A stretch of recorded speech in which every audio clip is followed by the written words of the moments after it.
Muy buenas tardes, soy Camilo Tovar, estudiante de Ingeniería de Telecomunicaciones. En este momento pues voy a exponer la actividad número 2 que fue la que escogí en el grupo, que nos dice que es apropiar conceptos y definir equivalencia a la señalización. Bueno, el contenido de esta exposición va a tener lo siguiente. Vamos a explicar todo lo que son los componentes de una red IP, capas del modelo OSI, protocolos de las tres primeras capas del modelo OSI, características de los protocolos IPv4 e IPv6, TCP y UDP, definición dirección IP, definición de subred, máscara de subred, realización de direccionamiento IP, realización de un subnetting, enrutamiento, protocolo OSPF, características de la telefonía IP, elementos necesarios para funcionamiento de la telefonía de voz IP, señalización IP y funcionamiento del protocolo SIP, también lo vamos a incluir ahí, ¿no? Y el Wireshark, cómo funciona el Wireshark. Bueno, lo primero que vamos a explicar son los componentes de una red IP. Eh, Hay varios componentes dentro de una red IP. La primera es software, server, sistema cliente, interfaz de red, hub, switch bridge, router gateway, switch y router. Bueno, el software que nos dice, el software es el que trabaja, simplemente es el que trabaja sobre el sistema operativo del computador. El server es el que permite administrar la memoria, el backup de archivos servicios de correo electrónico, entre otras cosas. El sistema cliente son las PCs que se conectan a la red LAN y que completan el concepto del cliente servidor. También tenemos lo que es la interfaz de red, la cual conecta una PC a una red de datos en un circuito conectado a la unidad del PC. Tenemos pues también varios componentes como son el hub, el switch, el bridge, el router y el gateway. Estos todos juntos permiten reunir un punto de elementos de la red y son componentes activos que generan señales de datos. El switch, eh, el switch es más que todo el encargado ¿cómo decir?, de la interconexión de equipos dentro de una misma red. Es básicamente lo que hace un switch, ¿no? Eh, Estos dispositivos junto con cableado constituyen las redes de área local o LAN, que también son esos. El router es un dispositivo que proporciona conectividad a nivel de red o nivel 3 en el modelo OSI. Este es de capa 3, corresponde al modelo capa 3 del modelo OSI. Su función principal consiste en enviar o encaminar paquetes de datos de una red a otra. Es decir, interconectar subredes. Entonces lo que hace es interconectar subredes, entendiendo por subred que es un conjunto de máquinas de IP que se pueden comunicar sin intervención de un encaminador, o sea, mediante un puente de red o un switch. Por tanto, tienen prefijos de red distintos. Bueno, ahora vamos a verificar lo que son las capas del modelo OSI. Eh, Como sabemos, las capas del modelo OSI son 7, ¿no? Son 7 capas del modelo OSI, entre las que están la física, de enlace de datos, red, transporte, sesión, presentación y aplicación. La física, como bien nos dice ahí el dibujito, es que simplifica y enseña el aprendizaje. Eso es lo que hace la física. Digamos que es como la capa del modelo OSI más baja, ¿no? Y se encarga de la transmisión y recepción de una secuencia no estructurada de bits sin procesar a través de un medio físico. La enlace de datos, como nos indica aquí, es la que facilita el diagnóstico de fallas y la identificación y la resolución del problema. Eh, esta capa ofrece una transferencia sin errores de tramas de datos desde un nodo a través de la capa física, permitiendo a las capas por encima asumir virtualmente la transmisión sin errores a través de un vínculo. La de red es la que acelera la evolución. ¿Sí? Es la que, digamos, básicamente la que controla el funcionamiento de la subred, decidiendo que una ruta de acceso física deberían tomar los datos de una función de condiciones de la red. y da como una prioridad, digámoslo así, al servicio y otros factores más. La de transporte asegura la interoperabilidad de la tecnología. O sea que esta capa lo que hace es garantizar que los mensajes se entreguen sin ningún tipo de error, en secuencia y sin pérdidas de ningún duplicador. La de sesión es la que facilita el diseño de modular. Eh, digamos que esta es como la que permite el establecimiento de sesiones entre procesos que se ejecutan en diferentes estaciones. Eso básicamente es la capa de sesión. La de presentación eh, es la que estandariza las interfaces. O sea que esta es la que da como un formato a los datos que deberán presentarse en este tipo de capa, ¿no? Es como, por decirlo así, el traductor de la red, porque puede traducir datos de un formato utilizado por la capa de aplicación en un formato común en la estación de la emisora y traducir el formato común a un formato conocido por la capa de la aplicación en la estación receptora. Esto es lo que digamos así como la de presentación. Y la de aplicación es la que reduce la complejidad.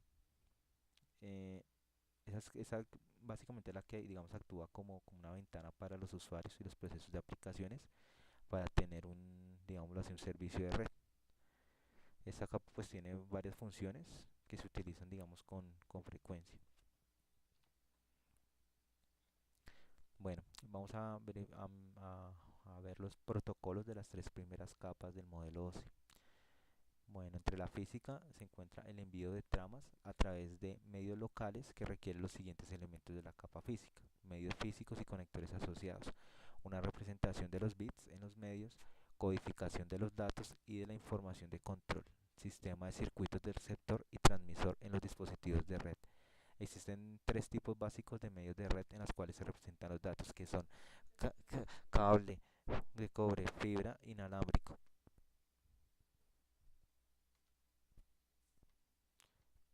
También está la de datos que son HDLC, que es la High Level Data Control, la PPL, que es el protocolo punto a punto, NDIS y ODI, y en la de red está la IP,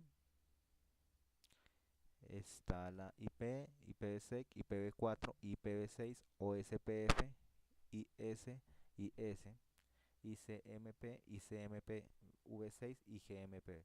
Entonces digamos que son como los diferentes protocolos de, de las tres primeras capas de red. Digamos en el caso de la primera, del primer protocolo, que es el que nos mencionan allí, que es el HDLC. Es un protocolo, ese protocolo tiene diferentes derivados, ¿no? Que utilizan una técnica de relleno de los bits, o sea, entre ceros y unos, para construir y manejar tramas.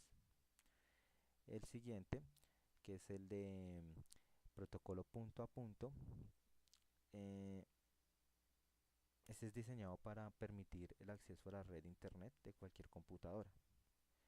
¿Sí? Este protocolo realiza detección de errores, reconoce múltiples protocolos de niveles superiores y permite la verificación de autenticidad de los mensajes. Tiene, pues, entre otras cosas, tiene como muchas mejoras dentro del respecto del, del protocolo que estaba anteriormente a este, que es el SLIP. Bueno, hay otro también protocolo que ahí nos mencionan, que es el NDIS y ODI. El NDIS y ODI. Bueno, el ODI es, digamos, fue introducido inicialmente con el objetivo de permitir el uso de múltiples arquitecturas de comunicaciones y múltiples tarjetas de red en una misma estación. Y ese es el ODI, ¿no? Y el NDIS es ese lo diseñó Microsoft, y Tricom también fue el que lo diseñaron para estaciones con sistemas operativos DOS, o sea, la, la consolita de comandos CMD, la que vemos hoy en día, pues digamos que fue diseñado con esas estaciones, con ese tipo de sistema. Y también pues fue también diseñado con el mismo propósito del protocolo ODI. En los de red, bueno, en los de red está el IP, IPv4, IPv6, que ahora más adelante los voy a explicar, y el OCPF, que también más adelante pues los explicaré. Bueno, está el IS y SIS, que ese protocolo es el que es un estado de enlace, ¿sí? Que básicamente maneja una especie de mapa con el que se fabrica a medida, a medida que converge la red. Es como un, por decirlo así, también como un protocolo gateway interno, por decirlo así, se funciona de esa manera.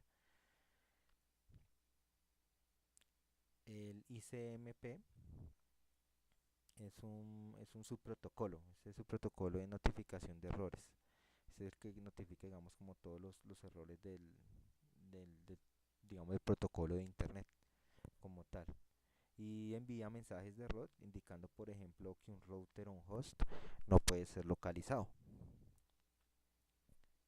También puede ser utilizado para transmitir mensajes ICMP query.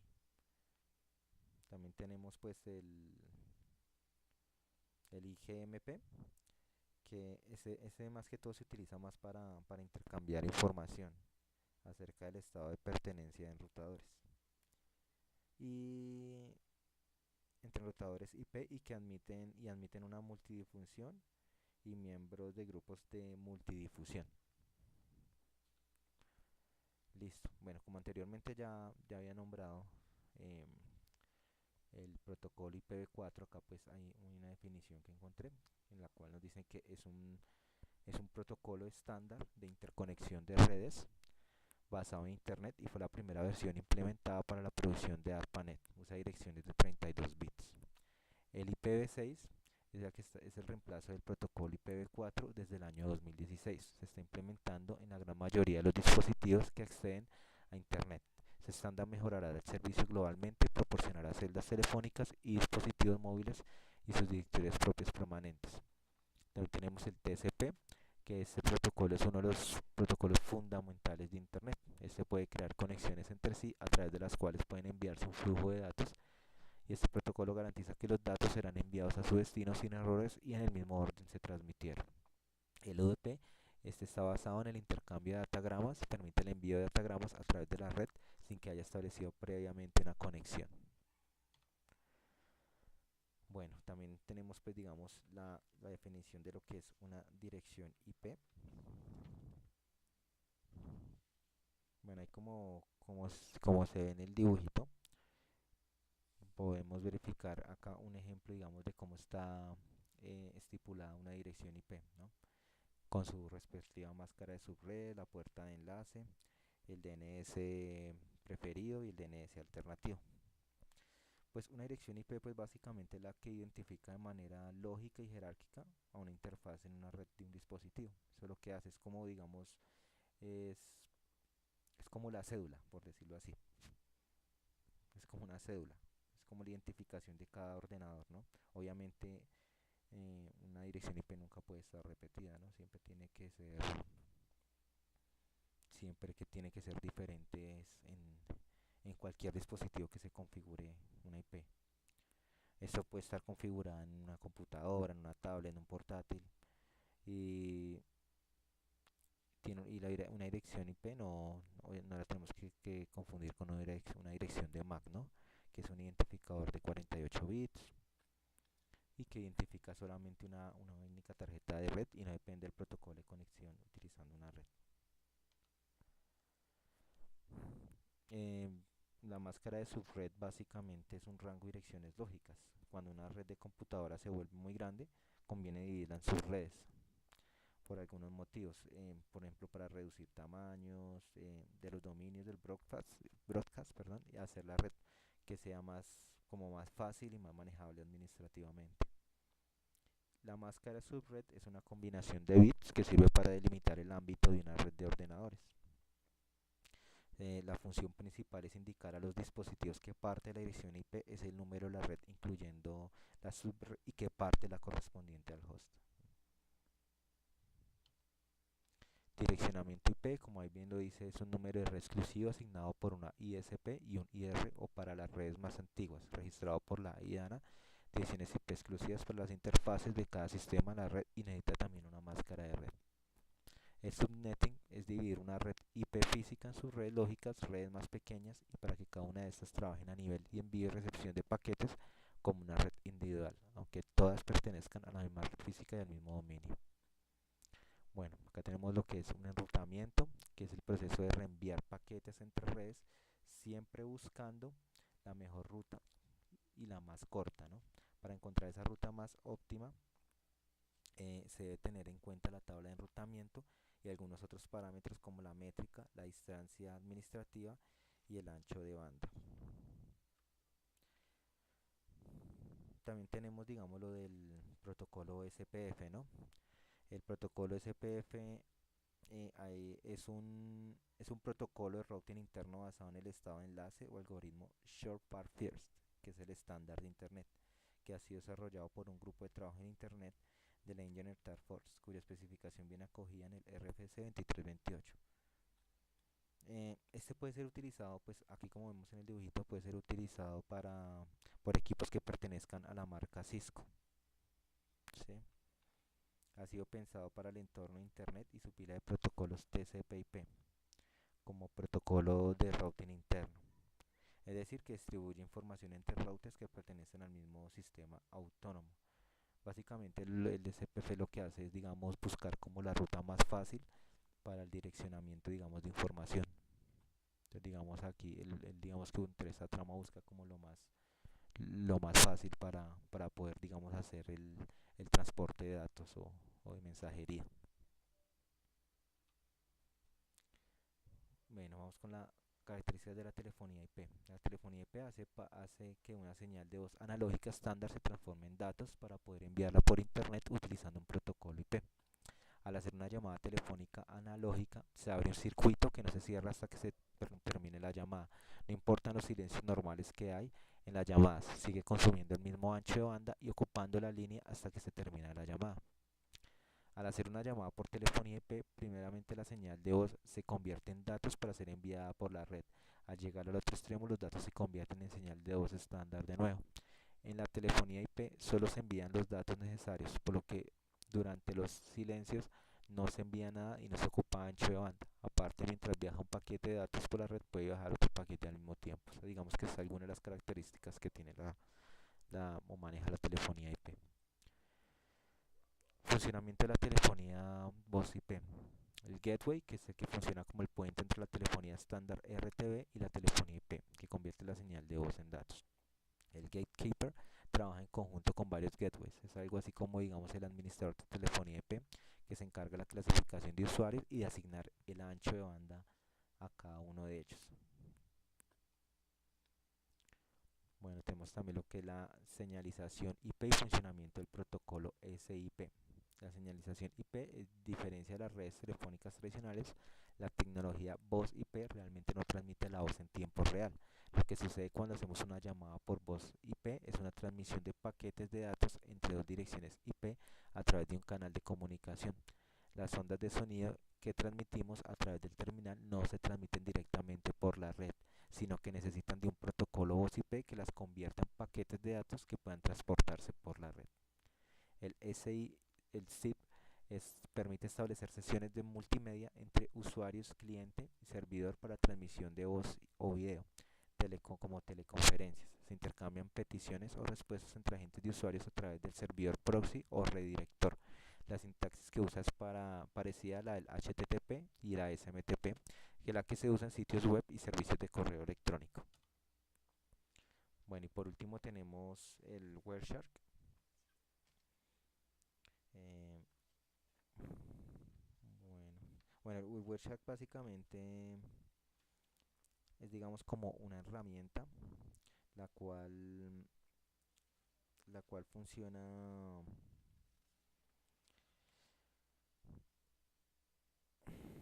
es digámoslo como un analizador de datos, ¿no? De protocolos. Ese, digamos que ese tipo de analizador lo que hace es es, digamos, verificar el tráfico, digamos, de datos de un lado a otro. Entonces, digamos, si lo que hace, digamos, es verificar que, digamos, como acá nos aparece en este ejemplo, que, digamos, uno de los datos se estén transfiriendo de manera correcta en o el tráfico de la red se esté transfiriendo de manera correcta de un lado para otro.